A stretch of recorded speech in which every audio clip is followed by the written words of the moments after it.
या मनुवादी सरकारचा जाहीर निषेध डॉक्टर बाबासाहेब आंबेडकरांचं नाव या स्टेशनला द्यायलाच पाहिजे।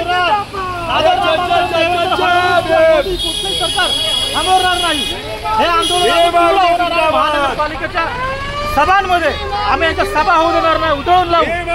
नरेंद्र मोदी मुख्यमंत्री झाल्यानंतर आज 10व्या वर्षी पहिल्यांदा या लोकांना पोस्टर फाडताना काही मागे पुढे पाहिलं गेलेलं नाहीये।